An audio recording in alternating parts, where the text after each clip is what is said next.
irmãos, quando fui ter convosco, anunciando-vos o testemunho de Deus, não fui com sublimidade de palavras ou de sabedoria, porque nada me propus saber entre vós, senão a Jesus Cristo, e este crucificado. E eu estive convosco em fraqueza, e em temor, e em grande tremor. E a minha palavra, e a minha pregação, não consistiram em palavras persuasivas de sabedoria humana, mas em demonstração de espírito e de poder, para que a vossa fé não se apoiasse em sabedoria dos homens, mas no poder de Deus. Todavia falamos sabedoria entre os perfeitos. Não, porém, a sabedoria deste mundo, nem dos príncipes deste mundo, que se aniquilam, mas falamos a sabedoria de Deus, oculta em mistério, a qual Deus ordenou antes dos séculos para nossa glória, a qual nenhum dos príncipes deste mundo conheceu, porque, se a conhecessem, nunca crucificariam ao Senhor da glória. Mas, como está escrito, as coisas que o olho não viu, e o ouvido não ouviu, e não subiram ao coração do homem, são as que Deus preparou para os que o amam. Mas Deus nolas revelou pelo seu Espírito, porque o Espírito penetra todas as coisas, ainda as profundezas de Deus. Porque, qual dos homens sabe as coisas do homem, senão o Espírito do homem, que nele está? Assim também ninguém sabe as coisas de Deus, senão o Espírito de Deus. Mas nós não recebemos o Espírito do mundo, mas o Espírito que provém de Deus, para que pudéssemos conhecer o que nos é dado gratuitamente por Deus, as quais também falamos, não com palavras que a sabedoria humana ensina, mas com as que o Espírito Santo ensina, comparando as coisas espirituais com as espirituais. Ora, o homem natural não compreende as coisas do Espírito de Deus, porque lhe parecem loucura, e não pode entendê-las, porque elas se discernem espiritualmente. Mas o que é espiritual discerne bem tudo, e ele de ninguém é discernido. Porque quem conheceu a mente do Senhor, para que possa instruí-lo? Mas nós temos a mente de Cristo. E eu, irmãos, não vos pude falar como a espirituais, mas como a carnais, como a meninos em Cristo. Com leite vos criei, e não com carne, porque ainda não podíeis, nem tampouco ainda agora podeis, porque ainda sois carnais. Pois, havendo entre vós inveja, contendas e dissensões, não sois porventura carnais, e não andais segundo os homens. Porque, dizendo um, eu sou de Paulo, e outro, eu de Apolo, porventura não sois carnais. Pois, quem é Paulo, e quem é Apolo, senão ministros pelos quais crestes, e conforme o que o Senhor deu a cada um? Eu plantei, Apolo regou, mas Deus deu o crescimento. Por isso, nem o que planta é alguma coisa, nem o que rega, mas Deus, que dá o crescimento. Ora, o que planta e o que rega são um, mas cada um receberá o seu galardão segundo o seu trabalho. Porque nós somos cooperadores de Deus, vós sois lavoura de Deus e edifício de Deus, segundo a graça de Deus que me foi dada. Pus eu, como sábio arquiteto, o fundamento, e outro edifica sobre ele. Mas veja, cada um como edifica sobre ele, porque ninguém pode pôr outro fundamento além do que já está posto, o qual é Jesus Cristo. E se alguém sobre este fundamento formar um edifício de ouro, prata, pedras preciosas, madeira, feno, palha, a obra de cada um se manifestará. Na verdade, o dia a declarará, porque pelo fogo será descoberta, e o fogo provará qual seja a obra de cada um. Se a obra que alguém edificou nessa parte permanecer, esse receberá galardão. Se a obra de alguém se queimar, sofrerá detrimento, mas o tal será salvo, todavia como pelo fogo. Não sabeis vós que sois o templo de Deus e que o Espírito de Deus habita em vós? Se alguém destruir o templo de Deus, Deus o destruirá, porque o templo de Deus, que sois vós, é santo. Ninguém se engane a si mesmo. Se alguém dentre vós se tem por sábio neste mundo, faça-se louco para ser sábio, porque a sabedoria deste mundo é loucura diante de Deus, pois está escrito, ele apanha os sábios na sua própria astúcia. E outra vez, o Senhor conhece os pensamentos dos sábios, que são vãos. Portanto, ninguém se glorie nos homens, porque tudo é vosso, seja Paulo, seja Apolo, seja Cefas, seja o mundo, seja a vida, seja a morte, seja o presente, seja o futuro, tudo é vosso, e vós de Cristo, e Cristo de Deus. Que os homens nos considerem como ministros de Cristo, e dispenseiros dos mistérios de Deus. Além disso, requer-se dos dispenseiros que cada um se ache fiel. Todavia, a mim muito pouco se me dá de ser julgado por vós, ou por algum juízo humano, nem eu tampouco a mim mesmo me julgo, porque em nada me sinto culpado, mas nem por isso me considero justificado, pois quem me julga é o Senhor. Portanto, nada julgueis antes de tempo, até que o Senhor venha, o qual também trará à luz as coisas ocultas das trevas, e manifestará os desígnios dos corações. E então cada um receberá de Deus o louvor.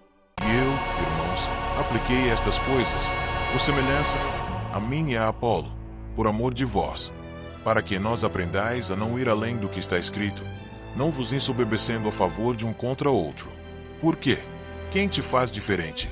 E que tens tu, que não tenhas recebido? E, se o recebeste, por que te glórias, como se não o houveras recebido? Já estais fartos, já estais ricos, sem nós reinais, e quisera reinasseis para que também nós viéssemos a reinar convosco. Porque tenho para mim, que Deus a nós, apóstolos, nos pôs por últimos, como condenados à morte, pois somos feitos espetáculo ao mundo, aos anjos e aos homens. Nós somos loucos por amor de Cristo, e vós, sábios em Cristo, nós fracos, e vós fortes, vós ilustres, e nós vis. Até esta presente hora sofremos fome e sede, e estamos nus, e recebemos bofetadas, e não temos pousada certa, e nos afadigamos, trabalhando com nossas próprias mãos.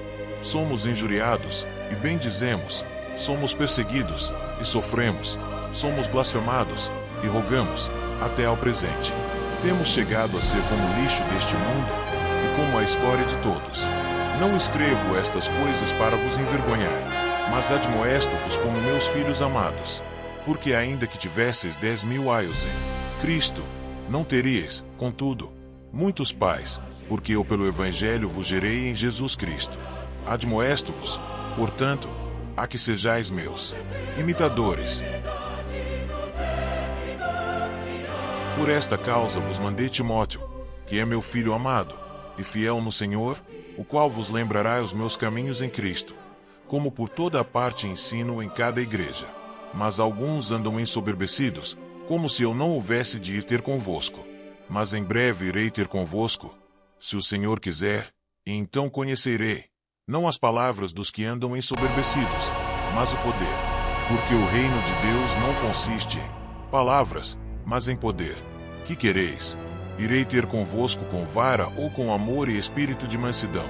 Geralmente se ouve que há entre vós fornicação, e fornicação tal, que nem ainda entre os gentios se nomeia, como é haver quem possua a mulher de seu pai. Estais ensoberbecidos, e nem ao menos vos entristecestes por não ter sido dentre vós tirado quem cometeu tal ação. Eu, na verdade, ainda que ausente no corpo, mas presente no espírito, já determinei, como se estivesse presente, que o que tal ato praticou, em nome de nosso Senhor Jesus Cristo, juntos vós e o meu espírito, pelo poder de nosso Senhor Jesus Cristo, seja este tal entregue a Satanás para a destruição da carne, para que o espírito seja salvo no dia do Senhor Jesus. Não é boa a vossa jactância. Não sabeis que um pouco de fermento faz levedar toda a massa? Alimpai-vos, pois, do fermento velho, para que sejais uma nova massa, assim como estáis sem fermento. Porque Cristo, nossa Páscoa, foi sacrificado por nós. Por isso façamos a festa, não com o fermento velho, nem com o fermento da maldade e da malícia, mas com os ázimos da sinceridade e da verdade. Já por carta vos tenho escrito, que não vos associeis com os que se prostituem. Isto não quer dizer absolutamente com os devassos deste mundo, ou com os avarentos, ou com os roubadores, ou com os idólatras, porque então vos seria necessário sair do mundo.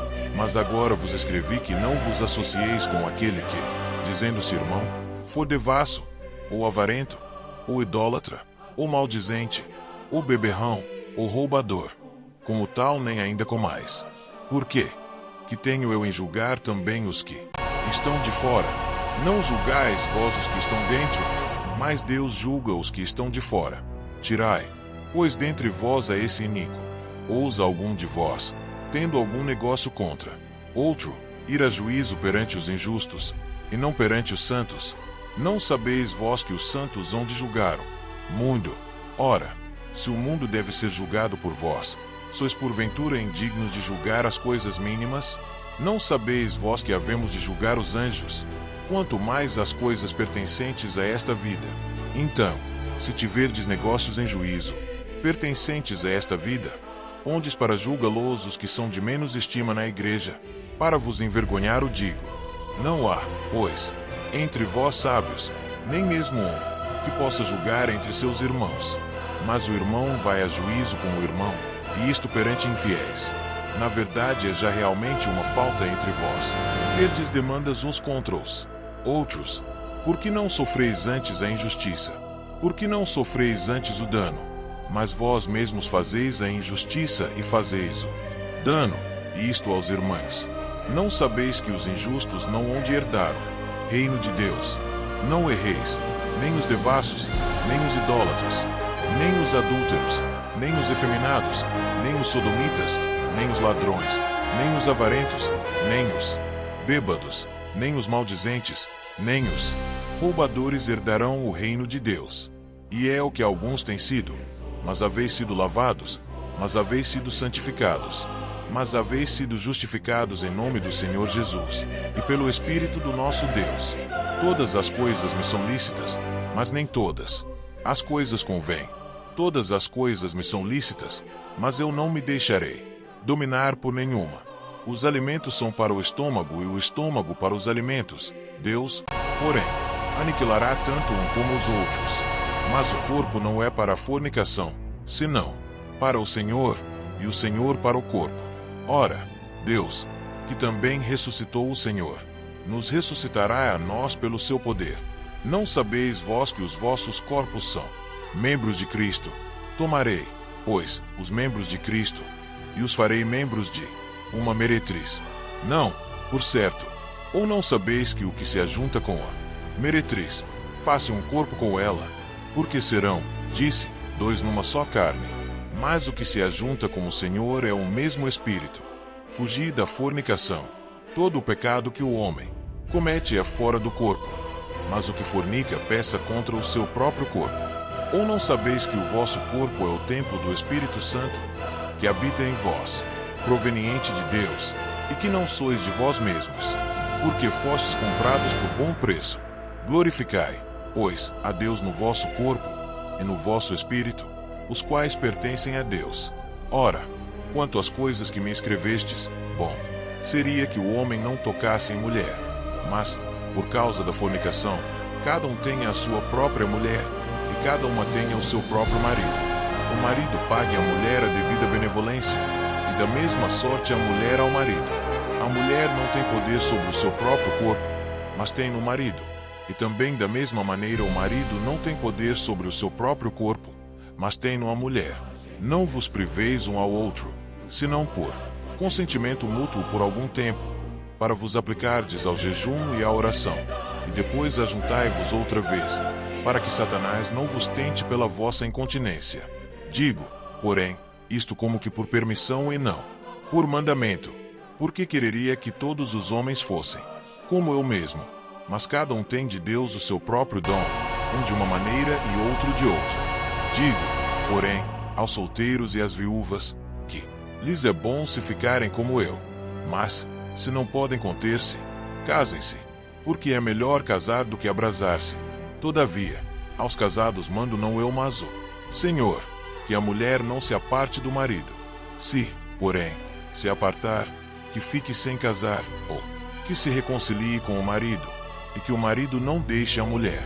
Mas aos outros digo eu, não o Senhor: se algum irmão tem mulher descrente, e ela consente em habitar com ele, não a deixe. E se alguma mulher tem marido descrente, e ele consente em habitar com ela, não o deixe. Porque o marido descrente é santificado pela mulher, e a mulher descrente é santificada pelo marido. De outra sorte os vossos filhos seriam imundos, mas agora são santos. Mas, se o descrente se apartar, aparte-se, porque neste caso o irmão, ou irmã, não está sujeito à servidão, mas Deus chamou-nos para a paz. Por quê? De onde sabes, ó mulher, se salvarás teu marido? Ou, de onde sabes, ó marido, se salvarás tua mulher? E assim cada um ande como Deus lhe repartiu, cada um como o Senhor o chamou. É o que ordeno em todas as igrejas. É para alguém chamado, estando circuncidado, fique circuncidado. É alguém chamado, estando incircuncidado, não se circuncide. A circuncisão é nada e a incircuncisão nada é, mas, sim, a observância dos mandamentos de Deus. Cada um fique na vocação em que foi chamado. Foste chamado sendo servo, não te dê cuidado. E, se ainda pode ser livre, aproveita a ocasião. Porque o que é chamado pelo Senhor, sendo servo, é liberto do Senhor. E da mesma maneira também o que é chamado sendo livre, servo é de Cristo. Fostes comprados por bom preço, não vos façais servos dos homens. Irmãs, cada um fique diante de Deus no estado em que foi chamado. Ora, quanto às virgens, não tenho mandamento do Senhor. Dou, porém, o meu parecer, como quem tem alcançado misericórdia do Senhor para ser fiel. Tenho, pois, por bom, por causa da instante necessidade, que é bom para o homem o estar assim. Estás ligado à mulher? Não busques separar-te. Estás livre de mulher? Não busques mulher. Mas, se te casares, não peças, e, se a virgem se casar, não peça. Todavia os tais terão tribulações na carne, e eu quereria poupar-vos. Isto, porém, vos digo, irmãos, que o tempo se abrevia.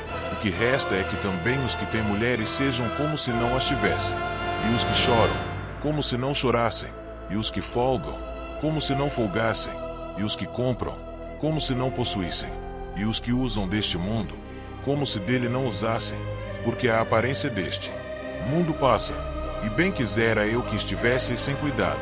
O solteiro cuida das coisas do Senhor, em como há de agradar ao Senhor. Mas o que é casado cuida das coisas do mundo, em como há de agradar à mulher. A diferença entre a mulher casada e a virgem. A solteira cuida das coisas do Senhor para ser santa, tanto no corpo como no espírito. Porém, a casada cuida das coisas do mundo, em como há de agradar ao marido. E digo isto para proveito vosso, não para vos enlaçar, mas para o que é decente e conveniente, para vos unirdes ao Senhor sem distração alguma. Mas, se alguém julga que trata indignamente a sua virgem, se tiver passado a flor da idade, e se for necessário, que faça o tal que quiser, não peça, casem-se. Todavia o que está firme em seu coração, não tendo necessidade, mas com poder sobre a sua própria vontade, se resolveu no seu coração guardar a sua virgem, faz bem, de sorte que, o que a dá em casamento faz bem, mas o que não a dá em casamento faz melhor. A mulher casada está ligada pela lei todo o tempo que o seu marido vive, mas, se falecer o seu marido fica livre para casar com quem quiser, contanto que seja no Senhor. Será, porém, mais bem-aventurada se ficar assim, segundo o meu parecer, e também eu cuido que tenho o Espírito de Deus. Ora, no tocante às coisas sacrificadas aos ídolos, sabemos que todos temos ciência. A ciência incha, mas o amor edifica. E se alguém cuida saber alguma coisa, ainda não sabe como convém saber. Mas, se alguém ama a Deus, esse é conhecido dele. Assim que, quanto ao comer das coisas sacrificadas aos ídolos, sabemos que o ídolo nada é no mundo, e que não há outro Deus, senão um só. Porque, ainda que haja também alguns que se chamem deuses, quer no céu quer na terra, como há muitos deuses e muitos senhores, todavia para nós há um só Deus, o Pai, de quem é tudo e para quem nós vivemos, e um só Senhor, Jesus Cristo, pelo qual são todas as coisas, e nós por ele. Mas nem em todos há conhecimento, porque alguns até agora comem, com consciência do ídolo, coisas sacrificadas ao ídolo, e a sua consciência, sendo fraca, fica contaminada. Ora, a comida não nos faz agradáveis a Deus, porque, se comemos, nada temos de mais, e se não comemos, nada nos falta. Mas vede que essa liberdade não seja de alguma maneira escândalo para os fracos. Por quê? Se alguém te vir a ti, que tens ciência, sentado à mesa no templo dos ídolos, não será a consciência do que é fraco induzida a comer das coisas sacrificadas aos ídolos? E pela tua ciência perecerá o irmão fraco, pelo qual Cristo morreu. Ora, pecando assim contra os irmãos, e ferindo a sua fraca consciência, pecais contra Cristo.